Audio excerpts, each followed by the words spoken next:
Ndugu waandishi wa habari tena, na sasa tuna mchezaji wa Singida Black Stars Athmani Ismaili. Yeye sasa tuambie kwa upande wao wamejiandaje kuelekea mchezo wa kesho kuwakabili Pamba Jiji. Karibu sana na uambie wa Tanzania. Asante. Na sisi kama wachezaji tumefuata maelekezo yote tuliyopewa na makocha wetu. Maandalizi yameenda vizuri kwa ajili ya mchezo wa kesho. Kwa hiyo tulikuwa naomba mashabiki zetu wasichoke, kesho wajikusanye kwa wingi waje uwanjani. Tunaahidi mazuri yatajitokeza. Tunaahidi pointi 3 mashabiki zetu. Kwa hiyo kesho waje kwa wingi kutupa hamasa na support. Karibuni waandishi wa habari kwa ajili ya maswali. Karibu. Na nimerejea nyumbani baada ya kupoteza na Coastal Union kwa Tanga. Ni nini ambacho pengine kambi mnakizungumza kuelekea mchezo wa kesho?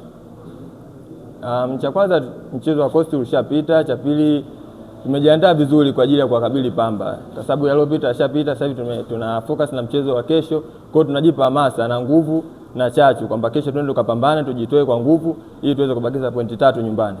Ismaili, ni moja kati ya timu ambayo inatajwa kwa ukubwa sana Tanzania, maana ni timu ambayo iko kwenye ubora pia. Wachezaji na nafasi mliopo wachezaji inawauliza kiasi.